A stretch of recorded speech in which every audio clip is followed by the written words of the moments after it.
Hey there, and welcome back to On Your Terms. So, for the next couple of weeks, I'm going to be doing something a little bit differently as part of a little summer series of sorts. For the next few weeks, I'll be reading you a few of my essays that I've written on my Substack. My Substack is just called Sam Vander Wielen because, as you can probably tell by now, I'm really, really good with coming up with creative names for things. But I have a Substack called Sam Vander Wielen where I share personal essays and behind the scenes, a lot about grief and loss, coming back from that grief and loss, and learning to, uncouple myself from overconsumption and overworking, and really learning how to be more present in my life. So all you have to do for the next couple of weeks until I come back with your full force regular episodes of On Your Terms on September 14th is just kick back, put in your headphones, maybe even go for a walk, and listen to my reading of this week's essay from Substack. If you'd like to subscribe to my Substack so that you can also read these on Substack or on the app, go ahead and just click the link down below. It's completely free.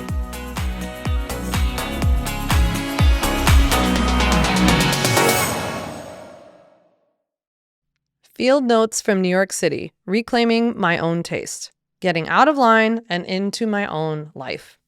All I wanted in the world was a really good pancake. I took the train into New York City recently, partially to have a bit of a fun day in the city, but partially also for an important meeting. Before I headed off to my first meeting of the day, I bolted off the train to go to breakfast by Salt's Cure.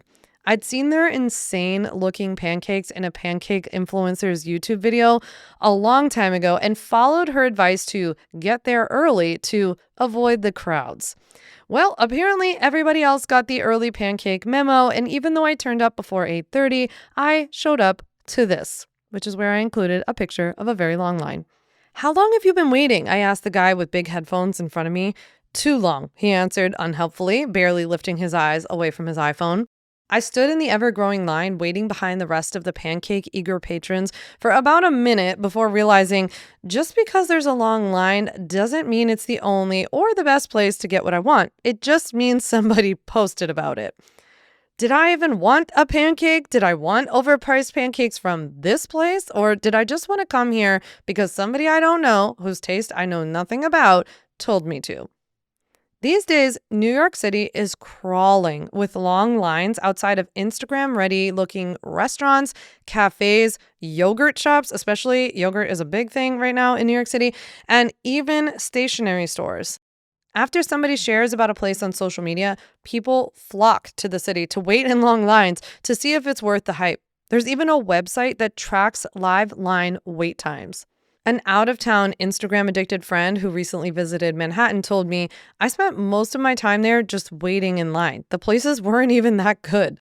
Have you ever gone to an Instagram-hyped restaurant somewhere? I would say way over 80% of the ones that I've ever gone to are just straight up bad. Like, not worth the hype is the sentiment I hear most often from friends who fell for the same trap. So as I ditched the line and walked around the corner to meander the West Village's angled, tree-canopied streets, I couldn't help but think about how that line and my leaving it represented everything I'm working towards right now in my life. I'm trying to reclaim my own tastes and preferences.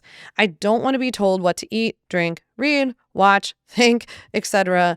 anymore. Not only do I not discover or consume things I actually like because I'm too busy consuming what they like, but I don't end up finding things that, for whatever reason, haven't been picked up by the zeitgeist yet. I want to find mom and pop shops slinging grandma's recipes who didn't spend their startup budget on a neon sign saying good vibes only.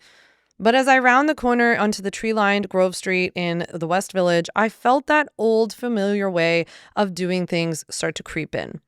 So far this year, the law has been cracking down on online business. And in my humble opinion, if you're running an online business or plan to start one in the next 6 to 12 months, it's really important to get informed about which legal foundations you need to have in place ASAP. I've got a free legal class that helps you learn how to start an online business the right way. It's called 5 Steps to Legally Protect and Grow Your Online Business. And in it, I'm going to cover the 5 simple steps that you need to take to create a business from scratch or make the one that you've already started legit.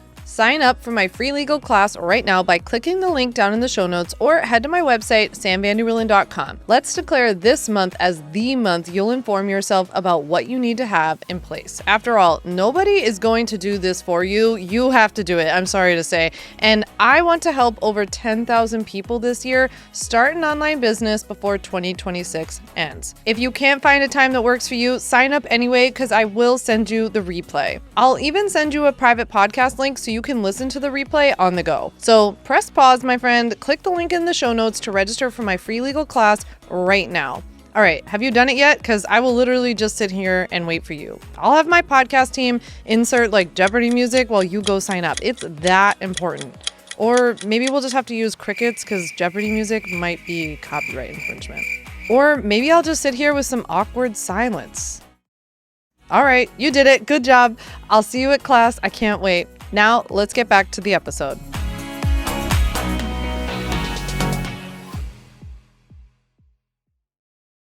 New York City is so big and just like full of endless options. I find it really overwhelming, actually. Sometimes I just want to duck into a Chick-fil-A and call it a day. Sometimes it feels nice for somebody else to just tell you where to go. Should I just look at Google Maps and see what place is rated the best? Or open Yelp to see who has the highest reviews? Maybe I should just stick to the place with the Instagram line and be done with it. Or even check Instagram for what's trending around me. I'm working to fight the reflex that pulls me back to what everybody else is doing and consuming. I'm leaning into the somewhere like deep in my belly pull that I'm feeling to do things a bit differently. I want to quote unquote discover something because I walked by it and the waft of their freshly baked croissants drew me in. I want to walk by a place and feel a little spark of, ooh, I would love to try this place and just see what happens. So what if it's not that great? It's not like the Instagram ones are that great either. As I spent the rest of the day getting 20,000 plus steps around the city, I put my new way of being into practice. I wandered into clothing stores I'd never heard of just because the stuff in the window looked cute. I got coffee at a place that looked like it was for the locals, not for the photo ops. I bought a few fun pieces of clothing that I was drawn to, not off of somebody's Pinterest board. During my no-buy Amazon year, which is poised to become my no-buy Amazon lifetime, by the way, I have not broken this one time in 2026, I've noticed how much easier it is to lean into my own tastes and preferences. When you can't buy a spoon in the middle of the night to be delivered 4 hours later, you have to go out and look for what you need in person. It's led to less buying overall, for sure, but it's also led to hitting the pavement and finding the spoon that sparks my interest instead of the one that has the most or best reviews. Side note, I'm actually addicted to little spoons, so as random as this little example might seem, it is not. I have quite the mini spoon collection, and yes, I'm happy to send you a picture if you want to see it. In just one day in New York City, I talked with a bookseller donning cherry red glasses at my favorite New York City bookstore, 3 Lives and Company, about what book he recommended for me based on what I've purchased from him in the past, which, by the way, he recommended Save Me the Plums by Ruth Reichl, which was unbelievable memoir because in like 2 seconds, he figured out that I love food and cooking, and he was absolutely right. I chatted with the salesperson at one of my favorite stores, Buck Mason, about how great my stylist and friend Connie Jesperson is and what she's taught me about color and texture. As I slid onto the seafoam green leather bench onto the Long Island Railroad, 2 days before it shut down, by the way, for my 2-hour trip home to Eastern Long Island, I reflected on my day in the city where no one can afford to sleep. As the brick high-rises of Queens faded into the lush, tall beach grass of Eastern Long Island, I felt my nervous system unclenching. I went there chasing down somebody else's preferences, but I left feeling I connected with people who helped me discover my own.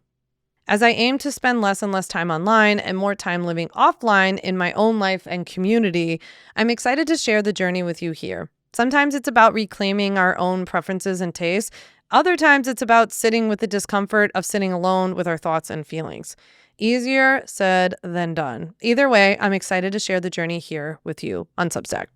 If you click over to read this article on Substack, I'd love to hear from you in the comments. Let me know if you liked this essay.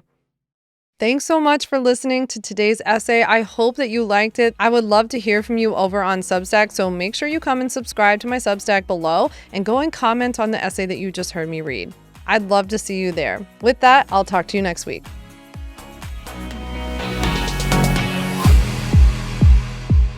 Thanks so much for listening to the On Your Terms podcast. Make sure to follow on Apple Podcasts, Spotify, or wherever you like to listen to podcasts.